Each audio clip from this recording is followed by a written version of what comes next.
Hey, welcome to today's show. It is April 20th, 420, and in honor of this day, we're going to be talking about how to help your children chill out without the use of psychoactive drugs.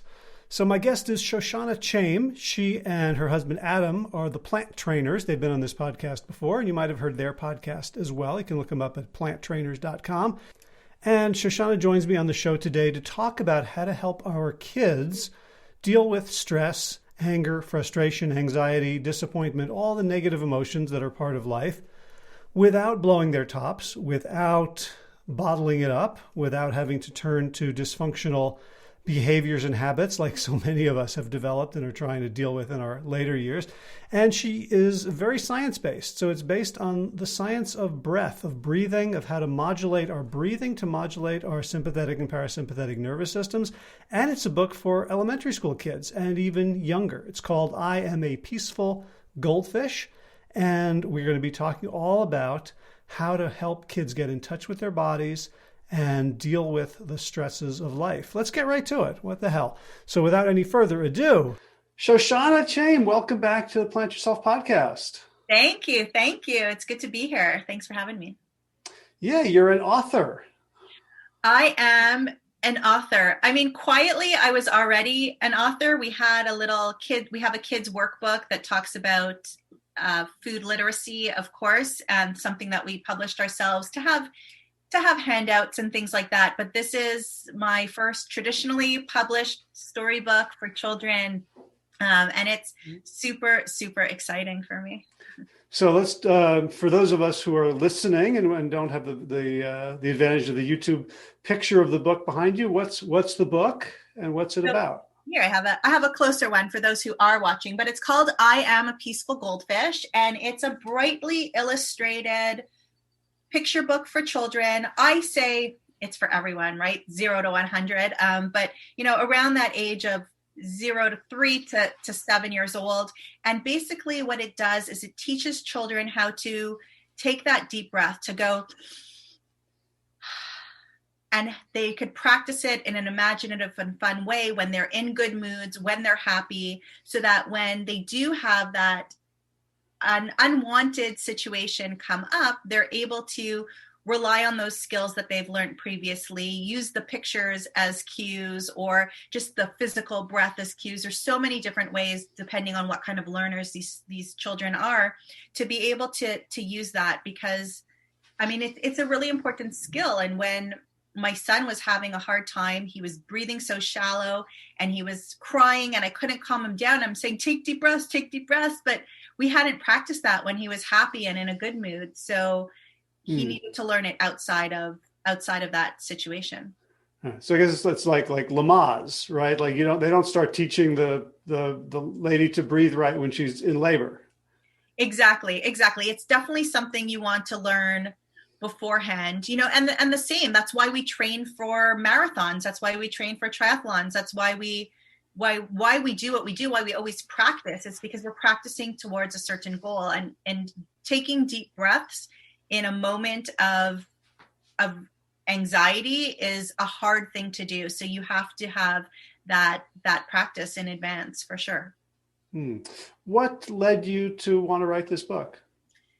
So I guess it kind of goes back when I was I was a teacher before I was in the health world. And when I was doing my Bachelor of Education, we had to make the first page of a children's storybook. And I'm like, this is awesome. And I did it. And it was really, really difficult. And I'm like, but I'll do it again someday. I'll publish a book someday. And then, you get on with life. You get married, you have children, you travel the world, and you don't get to all of your goals, or they're not as important goals to you at that time. And then I had taken a kids yoga course, and I was really working on mindfulness and meditation for myself because of my own health issues and because of what we had gone through with Adam. And in that moment, when my son was taking those shallow breaths, I needed a tool for him. I needed something to teach him. And there was nothing on my bookshelf as a teacher. There was nothing in the library. There was nothing I could find online. So I sat down to write it. And I said, my son needs this in this moment. And this would be amazing for other children and teachers and parents to get their hands on down the road. So that started the 6-year journey of birthing this book. Gotcha. Talk about Lamaze. Right. Now, there's lots of ways that stress management has been taught to kids, right, over the years. I know this because in 1998, I got my dissertation was on stress management for kids. And I learned stuff that probably today has been either not quite debunked, but certainly no longer cutting edge, or, it was all about, thoughts. It was very, very cognitive. What did you, when you said, okay, well, I want to teach mindfulness, what were the traditions? What was the evidence? Like, there's so many ways to go about this. What were the fundamentals that you understand in terms of human physiology and psychology that you wanted to get across? So it wasn't so much about that in that moment as it was just knowing my son's taking these shallow breaths. He's unable to connect his mind and body. I've been in that situation before. I personally know what those deep breaths do for me. So that's something that I need to teach him. And that's kind of where, it was birthed from. And then, as we go, there are articles, there are things on PubMed, Google Scholar that are showing that taking a deep breath and connecting, and through meditation kind of courses, I guess, not really courses, but through meditation programs that I've bought to teach myself to meditate. This is something that comes up a lot, and that definitely works. And sometimes things will be debunked, and sometimes things will seem passé. But the truth of the matter is, if they work for you in that moment, then that's what you need to go with as well. So it's very experience. This is about experience. This is about taking the time to connect and realizing that whether it's taking deep breaths or whether it's making positive statements, that there is always something that will be available to help you get out of that situation. I mean, you'll never get out of the situation that's happening in your life at that moment, but how you react to it. So there's always tools to teach you to react in a different way, to think, to connect with the body, to choose your words more wisely, to be able to pause and take a moment. Okay. And so what made you put it into a sort of a colorful storybook format about a goldfish? So when I first wrote it, what I really wanted to do is find a way to instruct children to take those deep breaths without it being instructional, without there being an adult saying, okay, class, let's take a deep breath now and let's let it out. So what I tried to do is find objects, whether they were animals or whether they were inanimate objects around the house, around their life that they can relate to. So we have the goldfish. And I think we all, when we're teaching kids to take a deep breath, we take a deep breath in and blow out your candles. Take a deep breath in and blow out your candles. So in the original version, there were candles that needed to be blown out. But then there's a pinwheel. There's wind chimes. There's all different things that they are exposed to. There's dragons from books. Kids love to imagine and they love to act things out.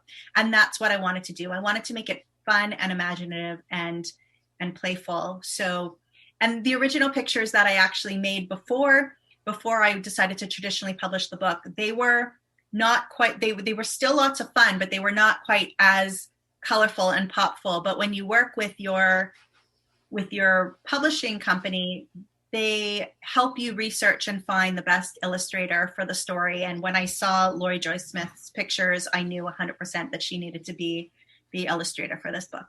What had she done that you liked? So I didn't know her name before, but when I looked at her work, I had seen pictures that I remembered seeing and reading to my students when I was still a teacher. And it's just that it's so simple. There's not a lot of detail in the faces. There's not a lot of it's not very realistic, but it's something that other children can relate to. And it was really important for me to try to incorporate as many different colors, shapes, and sizes of people in the book, so that not just my children can open up the pages, not just white children can open up the pages and see themselves in it. So I found that we were able to do that with her work in a really fun and interesting way. So of course we could only have 2 characters throughout the book. But then when you open up the front cover and you look inside, you can see that we have a lot of different demographics. And I know not everybody's on YouTube, but there's a lot of different demographics that are represented there, and they're a little bit upset on the front cover, but on the back cover they're a little bit happier, and they've gone through the techniques and they're feeling a little bit happier. So it was a really great way to kind of have more children see themselves in the artwork. Yeah, that's such a challenge, because I just finished working on a book, a grown-up book, about essentially how to change other people's behavior. So basically a coaching book. And we include dialogues, and we were originally going to have cartoons. Like, we were modeling it after How to Talk So Kids Will Listen and Listen So Kids Will Talk. And they had these wonderful little cartoons. And we realized, like, every cartoon we made and every person we named was like saying something like, well, is Ben okay as a name? What about Aisha? Like, everything had to, we don't have any Asian characters. Well, actually, Sally's Asian, like, in my mind. Like, how did you have to, like, sort of tread carefully or be very, very thoughtful to like, we had one dialogue where somebody's being a bit bossy and we made it a woman, and we're like, is that okay? Like, should it have been, like, you can go crazy. I understand. We spent hours. So before I decided that I was going to go through and try to find a traditional publisher, I hired a local artist to illustrate the book. And what I said to her is, can you create me one character where you can't tell where all her family's from, right? So I want it to be a mix of, Caucasian and Black and Asian. And, I wanted a whole bunch of things mixed in there. And she did a really great job at that. And it was simple. But when I was working with, and some of the lessons that I learned working with the publisher is that you need to think these things through, because what you end up putting on paper, whether you intended it or not, is going to send a message to everybody else. So we did decide, like, was it going to be the older boy or was it going to be an older girl, right? Is it the girl who's more into mindfulness and therefore boys don't know about this and girls need to teach them it? And are we giving into that, are we giving into that stereotype? But we didn't want to just reverse all the stereotypes to not be stereotypical. Right. So there was a lot that went into it, is, like, what color hair is the white character going to have? And should the color character be older or younger? We thought about all of those things. I mean, there was even originally a page with confetti, taking a deep breath in and blowing out the confetti. And we were like, but wait a minute, what is the effect of that on the planet? And what is the effect of that, kind of with cleanliness and things like that? And do we want to encourage people to be blowing confetti all over the place? And what if they don't clean it up? So we've thought out a lot of details in this book to make sure that we were setting an example in some ways, but also that we weren't playing into stereotype, but again, just not reversing it just to not be stereotypical. Yeah. And how do you feel about it now? Like, do you think you nailed it? Because I feel like our book, I have no idea, I guess I felt like we had nailed it, but I was a little bit cautious about it too. And as the reviews started coming in from some of the big children's reviewers, they got it. They picked up on it, and they commented on it in a very positive light. So I think we got it. And there might be people who aren't happy. I think that kind of just happens in life. And if they're going to take the time to not be happy, I'm grateful they picked up the book in the first place. But I really do think that we did a good job. I haven't seen one review yet that's shown me otherwise. Right. Yeah, I was just thinking about that, because I walked past my wife's office and she's got a YouTube playing, like, a 9-hour singing bowl sort of ambient sound. It's like, just very sweet and gorgeous. And, like, there's literally 1.7 thousand thumbs down. It's like, people, Look, if you don't like singing bowls, don't go to that. Yeah. You're going to want to go there, right? So you So don't. Yeah. what's your hobby? I thumbs down YouTube videos, I, keeps me busy. I think there are people that do that. But look, I have actually, I'll pull this down. It's not very pretty, but for those people who aren't on YouTube, it says, I have this little sticky note that I keep in front of my desk, and it says, is this energy mine or someone else's? And what makes me feel lighter? So when somebody does boo you or thumbs down you or leaves a nasty comment, you have no idea what's going on in their life, right? Like, did their dog die yesterday? Did a friend hack into their account or go into their computer and just leave something to be silly? Maybe they don't like children's books. Maybe they don't like singing bowls. So they don't like it. You don't know what's going on with them. And if you're happy in your spot, in your space, and you are attracting at least some people who are happy in your space too, that's what you've got to concentrate on. Is that part of what the book teaches? Well, the book basically, I mean, on the first couple of pages, you see that they are feeling a little bit upset because their ice cream cone falls on the floor, their book gets torn, the head falls off the doll or the tail falls off the elephant. And then they catch the eye, or their eye is caught by the goldfish. And they're like, those goldfish are really peaceful. I want to be peaceful just like them. So they take their big breath in together. And then when they breathe out on the next page, they become the goldfish. And then it's just repetitive, with 5-6-year-olds, everything's got to be repetition, do it again. So, then the elephant catches their eye and they take a deep breath in. And when they breathe out, they're the elephants making their little trumpeting noise. So it goes through like that. It's just a repetition where they're getting inspiration from other objects around the house, the toys, the dandelion, they make the wishes fly up high. And then in the end, they come together in a little bit of a yoga pose with their hands at their heart, and they're feeling a little bit better. Does it make everything go away? It doesn't make everything go away, but does it give us the opportunity to say, those things didn't work out for us. What's next? Can I be ready to draw again, even though my last paper ripped? And that's really the message that we're trying to get across, is that when you're upset in a moment, and there's things to get you out of that moment. And there's tools that you can use, and this breathing is a tool. So whether the child is feeling most connected to the dragon or the elephant or the goldfish or the pinwheel, when they're in the grocery store having a tantrum because the parents don't want to buy them the Oreo cookies, then, the parent can say, let's take some deep breaths like the dragon. Take a deep breath in and, slowly breathe out your brilliant fire. Uh-huh. What that reminds me of actually is I used to love watching Cesar Millan, the dog whisperer. Okay. He would come in and train people's incorrigible dogs. And of course, he was never training the dog. He was training the owner. Right. Yeah. So is this a stealth parents book? So secretly, yes. As a teacher, I was, of course, kindergarten teacher, I was, of course, teaching the children.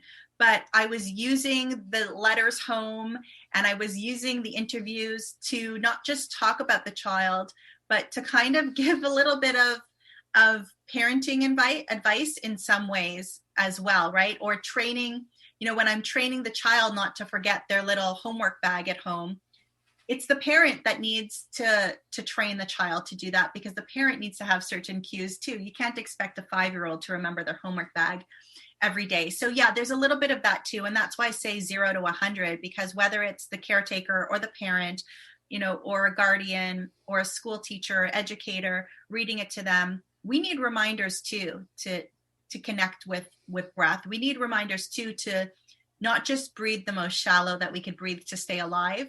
And sometimes when you haven't done that for a while and you take that first deep breath, you almost stutter on it a little bit because your body's not used to it, but then you feel so much calmer. And I had the opportunity to read this book to a group of adults a few weeks ago.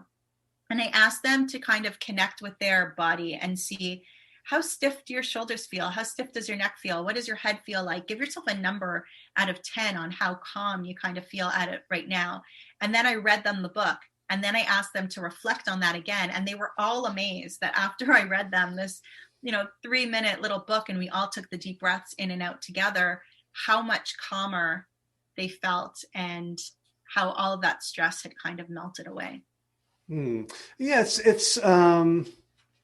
it's easy to dismiss a simple children's book, right? And to dismiss something as simple as breathing. And yeah, I mean, what I love about this is, stress management is a very complicated topic, and the physiology of stress and how to deal with it. And there's, books and courses, but ultimately the breath is the most powerful tool, the cheapest, the most present, and the most immediately effective. I love how you simplified it to just that versus how complicated we can make it. Yeah. And I think that kind of comes back to a lot of things in life. Someone might be feeling stressed and they might say, okay, I need to go for a massage. I need to take the time to book it. I need to take the time to drive there. I need to take the time to have the massage. Then I leave the massage, drive home, have to shower, all of these things. Or, I want to lose weight. Well, what tools can I use to lose weight? Should I sign up for this program or that program? Or maybe you can just change the things that you're eating on a regular basis and see how that goes first. Or, do I need medication for my mental health? Don't I need medication for my mental health? Well, if you're not in an emergency state, do the things that are so simple first. Give yourself enough time, as long as it's not an emergency, give yourself enough time to deal with those things first. And if they're not making an impact or enough of an impact, then start to look for some of those other tools. But if we don't start at the most natural level and we're just looking for things outside, then we kind of get ourselves in trouble, because then we've got to remember, all these other things, and the stress never goes away. We're just putting Band-Aids on top of everything. Yeah. And I'm wondering, how you see this book helping with, you mentioned medication for mental health, the astronomical rates of diagnosis and drugging of kids for ADHD. Do you see a connection between your work in this book and that phenomenon? I definitely do. I mean, like ADHD, there are 6 million kids that are diagnosed with depression or anxiety right now. So that's a huge number. And if they're not taught these tools, then they have more of a chance of being diagnosed. They have more of a chance of going on medication. Not that the diagnosis is necessarily a bad thing, but it means that they've got to the point where they need to be diagnosed. And I think every situation that kind of comes up plays on top of each other, right? Like it builds up. So it's not just, okay, my dog died today and my grandma died 6 months later. They become very intertwined. So if you had a harder time dealing with that dog, you're going to have a harder time dealing with that grandma as well. So, and the stressors don't have to be as big as that either, right? It could be a kid saying, I don't want to be your friend, or a toy being broken, or whatever it is. So if we have the tools to keep our stress levels down, to keep our heart rates down, to think through situations, think before we talk, think before we act, then that's practice for the next thing and the next thing too. So I think that it'll definitely help. And when we talk about, ADHD, there's a lot that plays in there. I've seen many, many kids medicated. I've seen many, many kids use tools other than medication and get the same results, but it does take dedication. It takes dedication from the family. It takes dedication from the educators, and it takes people working together. And that's part of why the reason I love like the happy, colorful pictures as well. And originally I had named it the Big Breath Book, but if I would have named it the Big Breath Book, it would have attracted people who were looking for breath techniques for children. But when it's called I'm a Peaceful Goldfish and it's so bright and colorful, it's going to attract anybody who wants a fun, cute little book for their children. And then they're going to get the message when they open it and when they read it too. So this definitely has the opportunity to impact other people who wouldn't have otherwise found breath to be able to work on that with their children. Now, this book comes out, I think, on two different trend waves. One of them is like breath work is really, really big now, from the exposure of Wim Hof, and this book Breath by James Nestor has been making the rounds. Have you interacted with the sort of the professional breathwork community, or is there interest, or is that affecting the distribution or sales or reception of your book? So that's not one of the places that I went to at first when I was looking for collaboration and influence. That's not one of the places that I went, but it's definitely one of the places that I would like to go. There's so many different areas, right? Like there's the children world in general, right? And then there's the more mindfulness meditation kind of world. And then there's the yoga world. And then there's the breath world.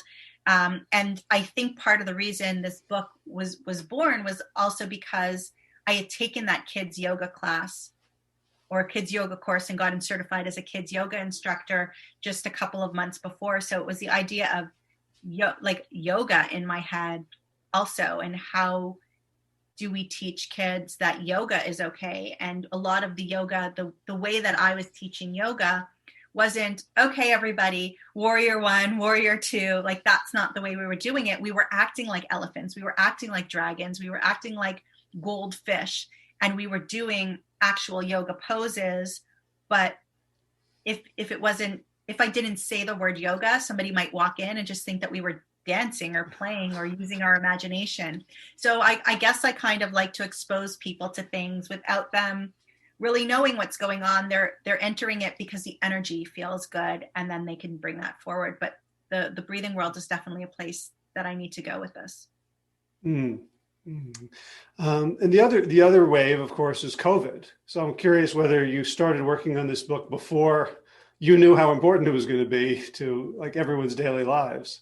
Yeah, so I get a lot of people saying to me like, wow, you really saw a negative situation like COVID, like Black Lives Matters, and you really were able to bring that to life and give people a tool to deal with that. And I was like, this book was born 6 years ago. It was April or May of 2015, I believe, or 2015, that I had that first idea for the book.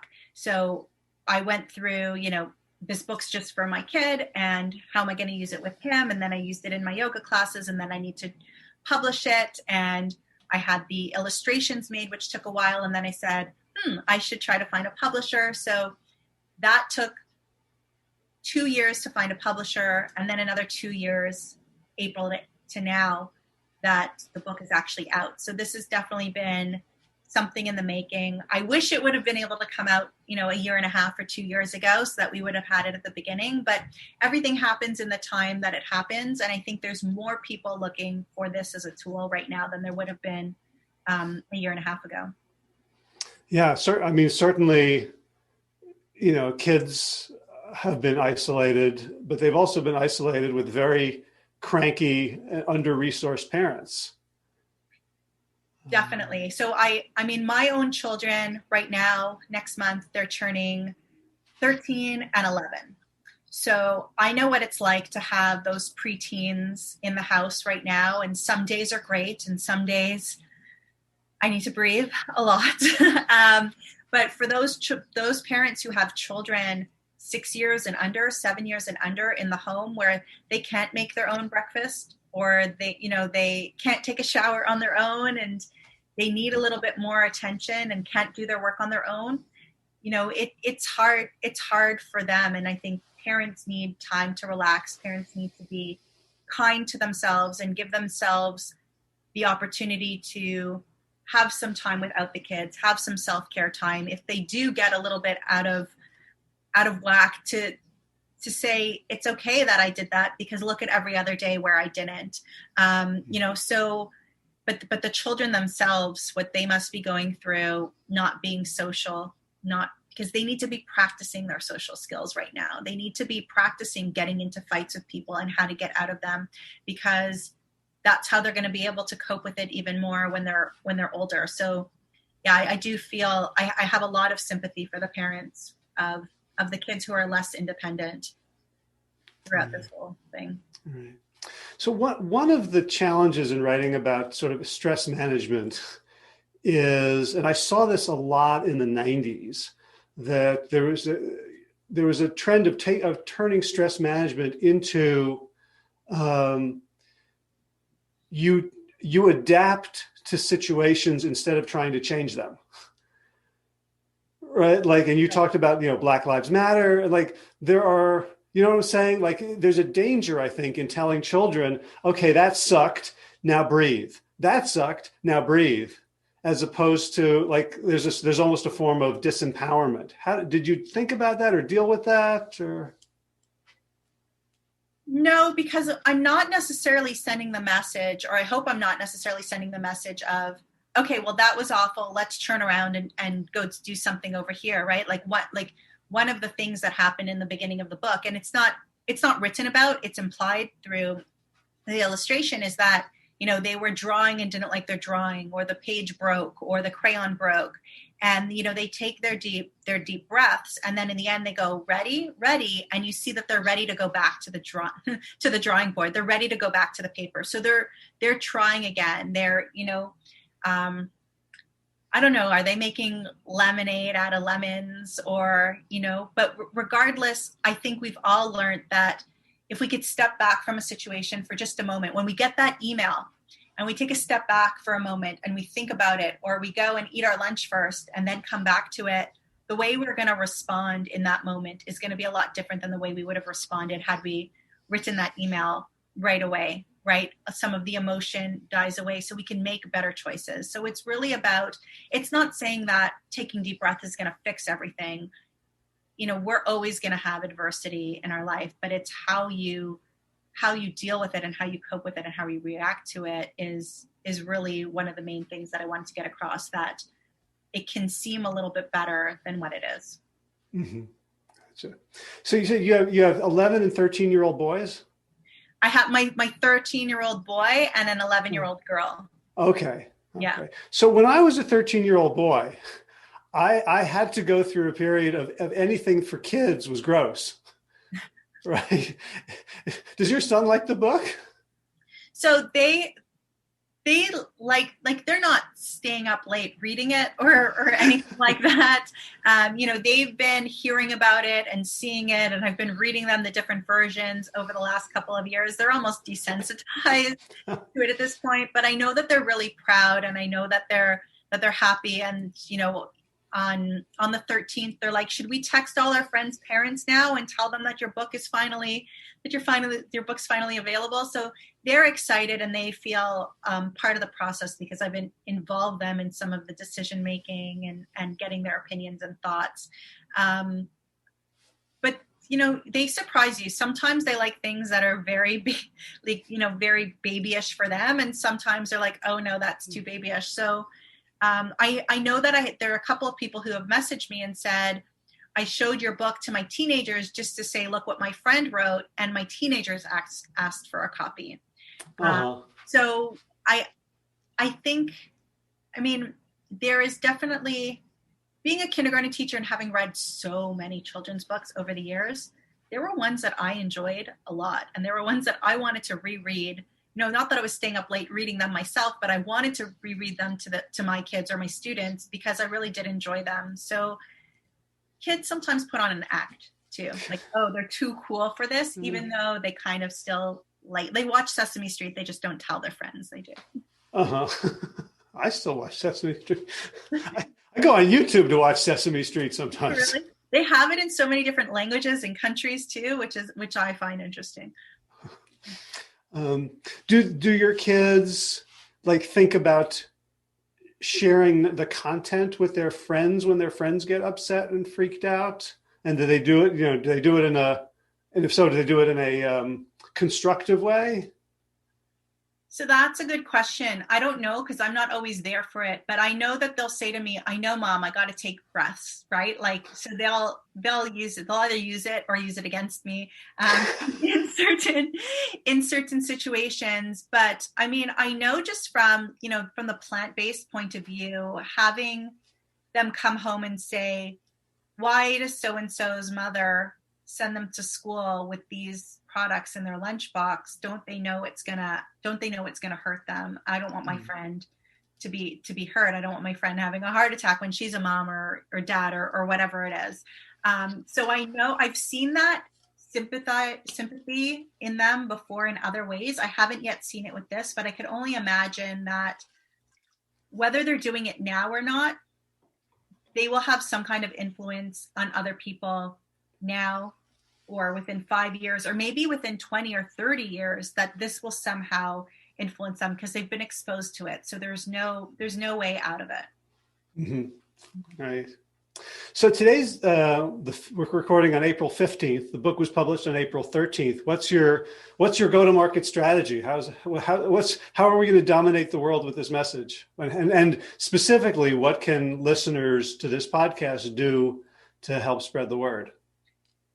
Yes, great. So part of the strategy is to kind of, right now what I'm doing is I created a huge launch. I had so much going on. I'm pretty sure I slept 14 hours last night because I'm so tired from the day before. I'm like, oh, got to go do my hair for the show. But I think that right now I'm looking for, what is the reaction? What is the feedback? And who are the people that I know who are going to say, I have people saying to me, the immigration services in Canada provide books and provide techniques and provide opportunity for new immigrants. And this would be great. Somebody who worked in that field before. So I have a lot of different ideas being thrown at me. So the last couple of months have been, what's the launch? How do I get as many people knowing as possible? Because the better ratings of the book, the more hands it can get into, the more little hands and big hands it can get into to start working.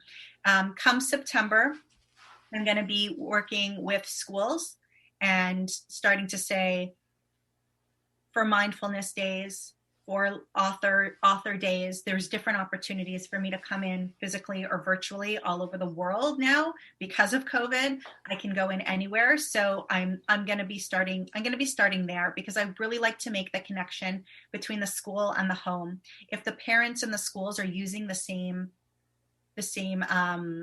vocabulary and the same cues, then that will be even better for the students. So that's something that I'd like to create there as a first step. So anybody who has little kids, anybody who knows teachers, please let them know about the book, and please let them know that I'm available for keynote speaking and coming in for author and mindfulness days there. And there's a couple of other things that I have in mind that I'm going to start building out. But getting to the people who have access to the children as much as possible. I also have I'm going to be making some visits into some community centers for underprivileged children.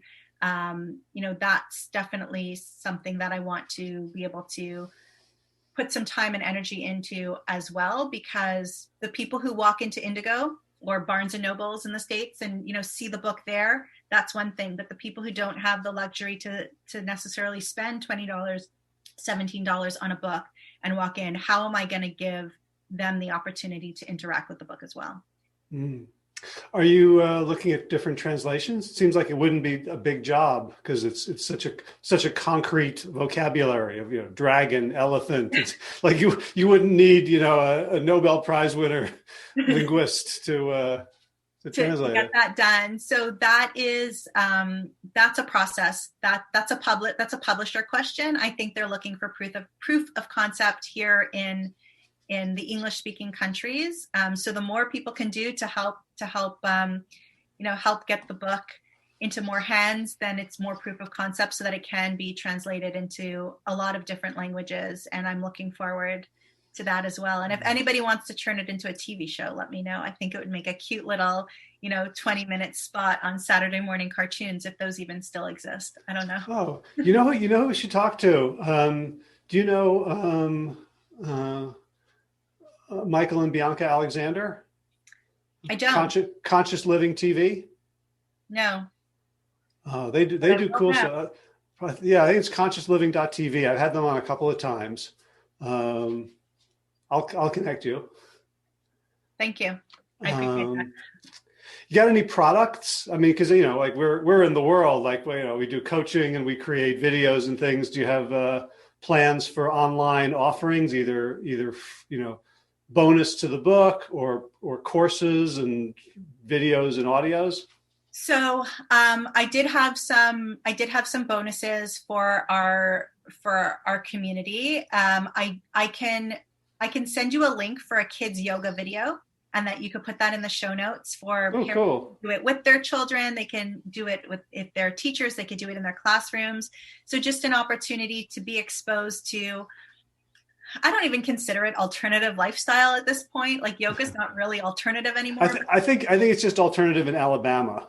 Yeah, yes. I think it's still illegal there. You know what? It's true. I was talking to, are you familiar with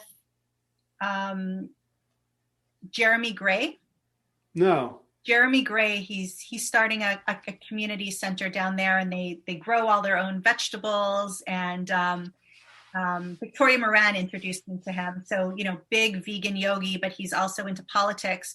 And he was telling me, and I'm going to have him on the Plant Traders podcast to talk about how he's trying to make yoga legal in schools. And it's just beyond, for someone who's been hired for years to go into schools, and I set up in the library and everybody comes through the library every half an hour. It changes. I'm like, how can you not just, and like kids yoga, it's fun. It's exciting. Well, maybe you could go down and teach them how to never say the word yoga. And just like, we're going to do pretend you're an elephant. Well, and like I said, when people would walk into my yoga classes, they wouldn't necessarily know that it was a yoga class unless they knew yoga. And one of the things that I did, and I guess I'm like that. I guess that's kind of what the book is showing, is that the book looks beautiful to I hope it looks beautiful and exciting to everyone, whether they're into breath work or not. But at the end of my yoga class with my kids, I would never say namaste, because people don't realize that namaste is not a religious greeting, right? People might think it's religious. So instead of saying namaste, I would always say peace, love, and have a nice day. Because to me, it kind of rhymes. And we still, put the hands to the heart. To me, that's a sign of gratitude, right? So I would make things as accessible to everyone as possible. There were 2 children that I once had that weren't able to dance. They were of a certain age, from a specific culture, and dancing wasn't allowed. So they didn't take part. There was a lot of music. Had I known that in advance going in forward in those 2 particular classes, I wouldn't have even used music. I would have just made it all imagination, right? So I try to be as inclusive as possible in everything that I do. Yeah. Gotcha. Here's my last question. I've often had this experience where I've read a children's book that was good, or, and I'm like, it sold 1 billion copies. And I'm like, that seems easy. I could do that. And then I would start to try to write a children's book, and it was impossible. Like the tone was just either over their heads or talking down to them. Did you have to learn how to write for children? 15 years teaching kindergarten, and I was always the teacher that made things simple enough for them to understand, but never talked to them like they were toddlers. I learned that happy medium. So I think that I just lived so much of that life. You still want to get all the words right. But at the same time, the tone worked for me because I had experience with that. But like I said, when I first wrote that first page back in university, that was hard. It was like too many words on a page, too wordy, not enough words. This vocabulary, you have to use 5 words to say one word because you don't want to use the big vocabulary. Well, is there something in between? So it's definitely not as easy as it seems. And I think sometimes when you're writing a book that has, like 2 million words in it, you don't need to pay as close attention to every single word. It's an overall theme, it's an overall everything, but like we went back and forth between, is it bright fire or brilliant fire? Or like how long it took us to go back and forth between some of those words. How many words in the book? I keep meaning to check, but maybe I should check. It just seems like there are other things I need to do that are a little bit more important, like sleep or spend time with my kids. But, no, don't spend time answering it for me. 10, 11, 12. I mean, maybe there's 12 times 30, whatever that is, like somewhere around there. Yeah. Yeah. Like I could write that many words in like 15 minutes, and yet to get them right could take years. Exactly. So 300 words, took 2 years. It took, like, from the time I started with the publisher till now, it's been 2 years of going back and forth. But I've also been writing my adult book for a really long time, or not writing my adult book for a really long time, which is part of the reason why it never comes out. What book is that? So Adam and I have been kind of writing, his journey, his story. We've been writing it from each of our perspectives for a long time, and not kind of knowing how, like, is it just the story, or is it the story with instruction, and is it how to function as a family? There's a lot of unknown questions, but a lot of things that have come up over the last couple of years that have kind of put it on the back burner. Gotcha. Maybe you'll push us to get that done. Oh, do you want me to? I don't know. Ask Adam. Okay. All right. So awesome. So the book is I Am a Peaceful Goldfish. People can find it wherever books are sold. It's available, I guess, on Kindle as well. Yes, there's a Kindle version, which is great for iPads. Some people definitely like to touch and feel their books, but it's great for iPads. It's great for classrooms. In that way, anywhere books are sold, online, in store. And if anybody did want a signed copy, we have that on the Plant Trainers Podcast website. We have signed copies as well. Okay, say that again a little slower and give us the URL. Sure. So it's Plant Trainers. There's 2 T's in the middle there, planttrainers.com. If you head over to the shop there, then you can find signed copies as well. Awesome. Well, Shoshana, congratulations. Thank you so much. On birthing this book. And so everyone listening, go get a copy, give them as gifts, and let's spread the message of mindful, peaceful breathing. Yes, thank you. It does make a really great gift. So any baby showers, not that we're having showers these days, but any baby gift or any child's birthday gift, it's definitely great. And if anybody wants to tag us at Plant Trainers on Instagram with their pictures of their children reading it, we're happy to restory that for you guys. Awesome. All right. Well, Shoshana, thank you so much for all you do. Say hi to Adam. I will. Thank you for having me and helping me spread this amazing message that, stress doesn't have to feel as stressful as it does sometimes. Awesome. All right. Thanks again, and take care. All right. I hope you can think of a whole bunch of parents that you can gift I Am a Peaceful Goldfish to. That would really help Shoshana. It would help the kids, the parents, and I would argue our entire civilization if we were all a little more chill. So Earth Day's coming up in 2 days, and I've been spending a fair amount of time in the garden, most of Sunday, and actually this morning I took a couple hours, played hooky from the office, and cleaned up things around the garden, mulched a path.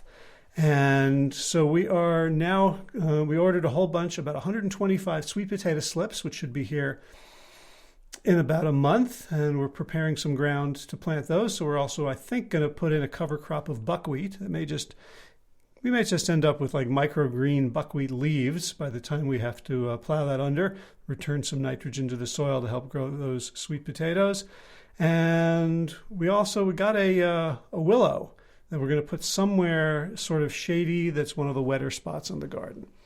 In movement news, been doing more and more yoga and had a good Frisbee game on Saturday. Ran pretty well for almost 2.5 hours before my knee started giving out again.